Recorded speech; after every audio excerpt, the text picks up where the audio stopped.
Hello, everybody. Welcome to Oromo Republican. I wish you all blessings everywhere you are. Haasawadhaatiif nama tokko maaltu libroo godhaa? Nama Oromoo tokko maaltu libroo godhaa isinii qopheesse? Waa 20 isinii qopheesse. Tokkoffaa, marqa caalaa namni Oromoo tokko yoo dooroo waxii jaalate, namni kun libro for sure. Lammaffaa, lukkuun akka namaa mirga qabdii yoo ka jettu, of course, dooroo waxii nyaataa ati libroodha. Sadaffaa, birzii caalaa namni Oromoo tokko ka xajjii jaalatu, namni sun libroodha. Xajjiin baakteeriyaa qabaan dhugina amaaratuu fidee jiran birzii dhugaa. Oromoo first jechuu yoo namni Oromoo tokko ka sodaatu, namni sun he's a straight up libro. Weak one sanuu keessattu. Afraffaa, Amaara afaan Oromoo barsiifna jettee yoo abdii qabdu, you are a straight up libro. Amaara afaan Oromoo baratuun fedhu waggaa dhibbaa wal afaan Oromoo cunqursee Oromoon bartaa akka afaan isaa barattu godha.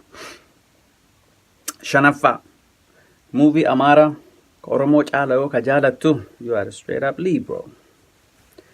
Jaffaa, newsii kan kee, oduu kan kee, OBN fi yoo isaatirraa ka argattu, you are straight up libro.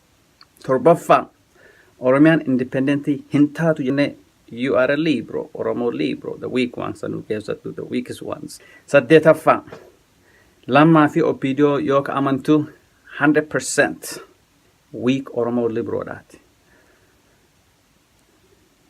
Saglaffaa, Oromiyaan bilisummaa Afrikaa guutuu fiddii jettee yoo ka abdattu, you are straight up the weakest libro, beyond the weakest libro, qaalluudhaati. Tantee dhiistee tanamaa haasofta. Communitiin Afrikaa tokkochillee lafatti leenjiitu gootu sin kennu dhiiroo, ati achi dhattee bilisummaa jiraatti mudhiisi. Kudhanaffaa, UN fi Amnesty Internationaliin Oromoota Tigreen hiiteedhaa yaasan jettee yoo kateettee abdattu, you are a very very sad and weak Oromo libro. 11ffaa, Obaamaa fi Hilariin ergamtuu warra diittaatii miti jettee yoo ka yaaddu, you are a libro. 12ffaa,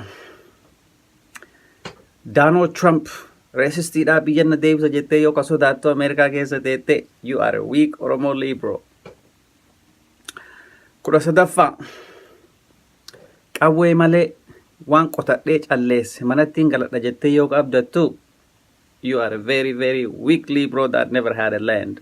Nuurri dur qotuu ture waan qotannu maraa dhufaniituma nurraa fe'atan. Haile Sillaaseen illee, Mangistuun illee, Mallasaan illee martuu dhufaniituma fe'atan. 14ffaa, hiriira guddaa baatee bulchaan magaalaa dhufee, hiriira keessan isin argee jedhee harkawoonni isin baase, injifannoo guddaa galmeessine jettee ililfataa yoo ka gara manaa galtu, you are straight up a libro. Stop that stuff. Stop making us go on a protest. We don't go protest no more. 15ffaa, faranjii fi arabni nama gargaaran jettee yoo ka abdattu, you are a very very sad libro. Stop that. Saddest Oromo libro. You better stop that. 16ffaa, saba kiyyaa dalagaa hin rafne halkanii guyyaa hin rafuu saba kiyyaa dalagaa jettee yoo of dhaadheessitu dhiiroo, stop that shit. We don't really care how much you work. Thousands and thousands and thousands of Oromos are working for Oromo cause. So, if you can't even take care of yourself, I'm pretty sure you cannot take care of our cause. So stop it, libro. 17ffaa jira. 17ffaa, sabaa fi dalagaa qarshiin fedhuu, sabaa fi dalagaa qarshiin fedhuu jettu. Yookaan torbaaniin fundraisingii gootu. That is straight up libro, libro. Stop fundraising. We are tired of these fundraisings. 18ffaa, 18ffaa, 18ffaa, 18ffaa, mirga dhala namaa bilisummaa caalaa yoo ka hawwitu, you are libro. Mirgi dhala namaa addunyaa marrayyuu hin jiru. Maal qara mirgi dhala namaa? Ameerikatti illee namni mana hidhaa guute, Suudii isinitti fiiddan 1000 illee namni mana hidhaa guute, Noorwee illee namni hidhaa guute, Austraaliyaan kanatti fiinnee sheltan kun warri libro. mana hidhaa bichaachuun godhuu turan warri sunniin martinuu warra mana hidhaati. Kanaafuu mirga dhala namaa jechuun waan hin jirre tokko namuu mirga hin qabu, namuu bilisummaa qaba, gariin bilisummaa qaba, bilisummaaf deemaa mirga dhala namaa hiinaa jedhiftanii. 19ffaa qawween barbaachisu yuunitii barbaachisa jettanii warri iyyitan yuunitiin maal qara? Waan fiizikilii qaamaan jiru tokko mitiin iyyinaa waan fiizikilii qaamaan hin jirre tokkoof.